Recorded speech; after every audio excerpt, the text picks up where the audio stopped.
From the PSIA-AASI satellite studios in Beaverton, Oregon, I'm George Thomas. You're listening to First Chair. A couple of great guests from the National Ski Areas Association with us today. And Earl, Tanya, I would love for the both of you to introduce yourselves and let us know how you're associated with NSAA. And Tanya, let's start with you. Yeah, hi, my name is Tanya Riley, and I am Director of Marketing and Communications here at NSAA. And Earl? Earl Saline, Director of Education for NSAA. Hello to all my friends out there in the Northwest and the rest of the PSIA world. I actually spent some time with PSIA in the national office and have been around the organization for, boy, since the mid-'80s, I want to say. Well, that's how long I've been teaching, so there we are. So we're celebrating SAM, and we're going to be talking about Safety Awareness Month. And Earl, I'd like to start with you. How do we make safety interesting without scaring our guests? We've got to make them aware, but at the same time, whoa, be careful out there. Whatever. How do we do those guest-facing interactions to let people know that you need to be aware? You're here to have fun, but help us out. That's a great question, and I like the way you phrased it. How do we make it interesting? And one of the behaviors, I'll say, that we focus on many times when we think of safety is the don't do this, don't do that, don't, right? Reinforcing the don'ts. And one of the things that we have really tried to focus on at NSAA and through our messaging is, here are the behaviors we want you to do. Here's how to do it the right way. And things like the responsibility code or Ride Another Day or other messaging that we have is about the actions you can take to take responsibility for yourself and to behave appropriately when you're out on the snow, when you're out on the slopes. Because it's not just you that you should focus on, it's also the people around you. Your behavior, the way you act, the way you ski, the way you ride can impact not just you as the individual, but also the rest of the people that are out there trying to have a good time. At the end of the day, that's what people are trying to do. They're trying to enjoy themselves out on the slopes. And the personal behavior part of it makes it more actionable. So what are the actions you can take? And it's trying to move away from the shame on you, no, don't do this, don't do that, but more about a positive approach to it. That's how I think we take it from a more negative aspect to a more positive approach and keep it more interesting. And Tanya, how do we get that word out to the ski areas? Yeah, so we've been taking a look at the safety culture across different regions of the U.S. and really identifying a few areas of, what's been done really well, what are some really great best practices, with really the idea of generating more awareness of these industry-wide safety-related efforts and initiatives. So what we're trying to do is really just create this collaboration across all different associations and industry partners, and really focusing on, taking a look at, some messaging and just really reinforcing the consistency of this messaging, across the industry. Now, Earl, I've taken some hard hits out on the hill, probably 5 in the last 6 years, and it's scary. How do we get that word out about safety? Is there an emphasis? Is there an emphasis on lift riding? Is there an emphasis on what we do when we're out on the hill? I mean, I'm very aware of where I stop whether I'm playing or teaching. How do we make others aware of this in a polite way, yet really become effective at getting that message across that, yeah, we're out there to have fun, but we need to be careful and we really need to be aware of others that are out on the hill? That, I think, is it. Helping people understand that it's not just themselves that they impact with their behavior and how they act on the hill, but it's everybody else around them as well that is impacted. No pun intended. And the point being, instructors play such a critical role in introducing safety and the culture of safety at ski areas. So I would argue, oftentimes instructors, having been one as well, we talk about safety quite a bit at the start of somebody's skiing progression, when they're new, when they're young. Where we can do an even better job is continually remind people throughout their skiing career whether that's a bumps lesson, whether it's a steeps lesson, whether it's just a learn to carve type of lesson. All of those safety reminders that instructors provide serve as a constant nudge. Oh yeah, I need to keep my head up. I need to keep looking around. I need to be aware of what's going on around me, not just my own personal bubble. Now, from a guest perspective, they're very focused on what they're doing, especially in a lesson. But just like driving a car, being aware of the traffic around you, being aware of intersections, changes in terrain, things like that are all components where we as instructors, or we as an industry, can do a better job of reminding people it's a constant focus, not an occasional focus when we're out on the hill.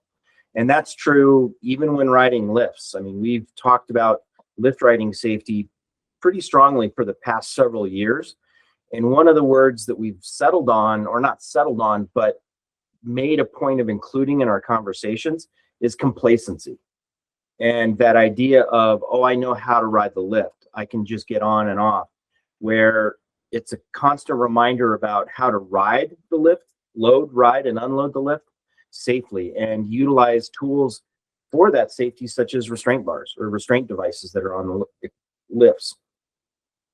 I'd love to hear from both of you on this. And Tanya, let's start with you. But I almost feel there's been a culture change. I mean, it used to be, I really want to make some beautiful arcs down the hill. And now it's, I don't know if it's because of design changes in our equipment or what it is, or social media, amazing videos that we're seeing on YouTube. But it seems like a lot of people really just want to go straight these days. Yeah, I mean, I think you're exactly right. You know, with just the nature of social media and this real time, showcasing what you want to see on the slopes. I mean, that's definitely been a big piece of it. But one thing that we've noticed, ski and snowboard instructors are such big role models on the slopes, not only during lessons, but really to everybody on the mountain who's paying attention. So it's such an opportunity to really engage with others, to lead, safety from all fronts.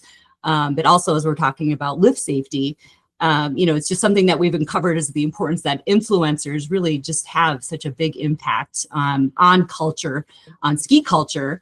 And that's something we're really looking to lean into, in different regions of the US. But we see, ski instructors definitely having a big role in this as well. Earl? To dig into that, the idea of influencers and that idea that somebody sees something on social media and it's like, oh, I want to be like that person, or I want to do that same thing. It's a tricky one, because there are those that are promoting that I want to go straight, I want to go fast kind of approach, yet there's ways for areas to combat that, if you will, whether that's who they choose to work with, whether it's who they choose to provide access to their area, how they respond to those videos when they're posted, if the area knows they're included in that video. And to piggyback on what Tanya was saying about ski instructors being role models, that's absolutely the case. The way instructors behave, the way they talk to their clients, the way they demonstrate their belief in safety and application of safety with their guests is critical. And I would say that's true of ski area employees, coaches from competition groups, patrollers. All of those people with a badge or a name tag on their jacket are being watched by the general public. So all of us have an opportunity to demonstrate how to behave appropriately. It can still be fun. We can still ski at speed in control, as long as we're not impacting those around us as well, as long as we're aware of what we're doing and doing it in the right way, in the right places. Heads up, your next training session could be as easy as logging in and exploring PSIA-AASI's online webinars. They're interactive, targeted, and built to help you teach and ride better on your schedule. Find free and paid webinars by heading to lms.thesnowpros.org. I'd like, again, for both of you to have input on this, but it's the importance of the bar. And maybe that's changed since the 80s, because we're not talking about the bar in the lodge. We're talking about the bar on the chairlift. And how important is that? And I wanted to blend into that from our previous question, because we get on the chair and oh my gosh, that's when I can get back to work. I got to get on my phone and check my email. I got to check social media. I got to get my pictures posted. There's a lot of work I need to get done on the chair. And who needs that bar? And I've got to figure out a way to hold my gloves and everything else that I got to get off so I can actually operate my phone. Tanya? Yeah. So actually, Jeff Lindgren just joined us at our winter conference in Snowbird just last week. He joined us on a panel to discuss improving guest success with safe lift riding practices. So, we got a lot of people in the room and we had a lot of great conversation and talk about, what can we do as an industry to really make this be the expected? How do we normalize putting the restraint bar down despite differences that we see in culture? I mean, you've probably seen the headlines. The U.S. views putting the restraint bar down very differently than those in Europe or New Zealand or even Canada. And even if you look at the differences, across regions, it's very different in the East Coast versus the West Coast versus the Rocky Mountain region.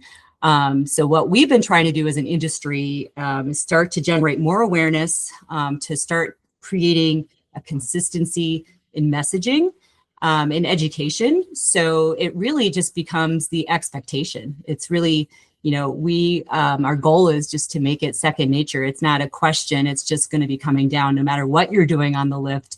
If you're reaching for your cell phone, if you're trying to, look for something in your pocket or just having a conversation and not really paying attention, it just, needs to be something it's just happening. The bar is coming down. But Earl, I like to swing my legs. Well, not every restraint device used on the lifts today are the same. And that's one of the key things is just use of the restraint bar. The goal is to help prevent somebody from coming out of the chair, or whether that's reaching for the cell phone that you took out of your pocket, or you drop a glove, or it's a medical incident. The goal in a restraint device is to help prevent somebody coming out of the chair at the end of the day. And the aspect of using it with others on the chair. So if you follow any of the polls or surveys or discussion threads around use of this restraint device, those that usually have an issue with it, it's typically been presented as, oh, I was hit in the head. And part of what we need to change as a culture, as a group within skiing and riding, is just give everybody fair warning. Most people have no problem, zero problems with other people wanting the restraint bar down. That's great. That says a lot about our group of community as skiers and riders.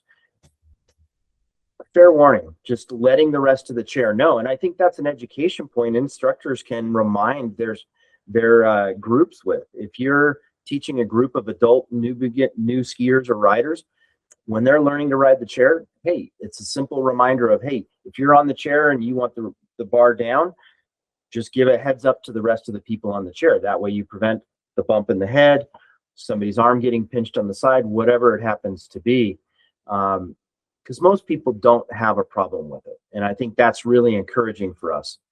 Let alone just the grassroots effort of everybody in a uniform is using the restraint device. That's not a bad thing, in my opinion. And Tanya, I've seen an interesting looking topic, and that's lift rider boot camp. Is that something you all are putting together? Yeah, absolutely. And Earl, you can jump on this one if you want to kind of talk more about the history of it and where it's been going. Sure. Well, for the industry, NSAA put together several years ago what we call our lift safety boot camp. And that was focused on what areas can do to help our guests be better prepared to ride the chair. So that means things like removing distractions. Where are your tissue stations? Where are your trash cans? Where do you check tickets? So that by the time somebody gets to the wait here board, before they're ready to load, everything is sorted. They've removed all the distractions. There's nothing else people should focus on except going and getting on the chair. And that's some fundamentals. That's maze design. There's also some ramp design work that we've put in to help areas better prepare the load ramp, but also the unload ramp. George, you mentioned you're in Oregon. If I think about my experience at areas across Oregon, the unload experience can be very different from lift to lift. Yet, I agree. if areas invest in some dirt work as well as some construction, so carpentry work with their offload ramps, they can change that offload experience to where it's much more consistent from lift to lift. So that first time beginner experience offloading the lift can look more like what it's going to be when they get to the next chair or the chair after that, where it's not one chair is a black diamond type of experience versus a green trail type of experience. We have provided guidance and coaching on how to get areas to provide a more consistent experience across all of those. And that's true at the bottom. That can be done as well with some creative carpentry work. Tanya, how can we, I don't want to say shift away from Safety Awareness Month to Safety Awareness Season? How can we keep that topic at the forefront? Because I mean, a month is great, and I'm not denigrating that one bit, but this really is something that we need to be aware of all season long, especially with the variety of snow conditions we get across the country and around the world. You know, the East is getting dumped on with snow this year, whereas the West is very lean, and it's completely different. But Yeah, you're safety still needs to absolutely be at top of everybody's issue. Yes, you're absolutely right. And, we want to encourage the conversation just to keep going beyond January National Safety Month. I mean, that's a perfect timing to bring attention to a lot of these key topics. And ski areas across the country are really participating in their own initiatives, just to keep the reminder going. But the conversation really has to happen beyond January. And I think just having certain things that we can keep bringing up continuously through collaboration with different parts of the industry, different ski areas, and really putting a shine to what people are doing really well in terms of best practices. I think that's just so important, and just keeping it top of mind and keep the awareness going. And one thing I would add to that is areas are doing an amazing job reinforcing safety out to their guests, even early in the season, through their websites, through videos, through social media, to where it's a constant reminder. January, as National Safety Month, is a great opportunity to emphasize it and really amplify the safety messaging to our guests, whether that's activations in the base area, activations at the top of a hill, the scavenger hunts around safety, all of those kind of things that areas are doing during January are just reinforcements of things they're sharing throughout the season, which I give areas a lot of credit for. It takes ongoing effort, and it's not just a 1 week and we're done kind of thing, but the marketing departments are really doing a great job of continuing to promote safety throughout the year. And Tanya, Earl, you obviously are working not just with PSIA or with the ski areas, but National Ski Patrol, US Ski and Snowboard. What's your relationship like with those, I would call us key influencers, because we have so much face-to-face time with the guests? So the relationships have always been there. We re-engaged and not re-engaged, but engaged a different group of folks as we started to talk about some of the lift safety messaging that we wanted to promote. And to be clear, all of them were on board from the very beginning. And that's one of the things that's really encouraging for us. And looking at it from a grassroots approach, that these organizations have tremendous influence, not just on their individual members, but also the guests that come to our areas. Now, USSS has its nationwide programs of competition centers or ski clubs or race clubs. Their influence is, yes, within the membership, the coaches of USSS, but also all those kids and even masters racers that are, their guests, if you will. NSP has its patrollers, volunteers, as well as pro patrollers. So their buy-in, just like with PSIA and AASI, of supporting this messaging is really key. They're all role models, I think, as we talked about before. And to wrap up, anything I would really love to hear from each of you, and with a little wrap up statement about National Safety Awareness Month, but also keeping that vibe going from now through the rest of the season.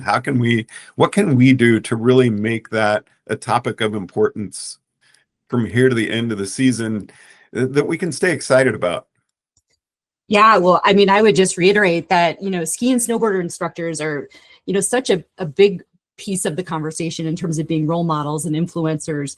They're really driving the safety culture. And I think we would just look for them to continue just to keep highlighting it, whether it's a first timers group or it's, a specialized ski group, and they might already know, but it's just that constant reinforcement and the consistency. And just kind of leading by example. I think that's going to go really a long way beyond January being safety month. I'd agree 100%. I think instructors have a tremendous opportunity, and that's all ages. I mean, we focus very heavily on kids and that early skiing and riding experience of being safe. But I'd encourage instructors to reinforce that message with their adults at all levels.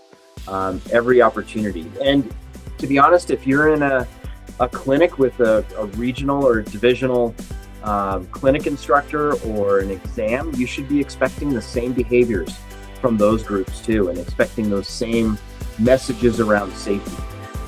It's not something that is a first timer only issue. It's everybody has a role in it. Earl, Saline, Tanya Riley, National Ski Area Association, I want to thank you both so much for taking the time to chat with us on First Chair. Appreciate having you. Thank you for having us. Thank you for having us. From the PSIA-AASI Satellite Studios in Beaverton, Oregon, I'm George Thomas.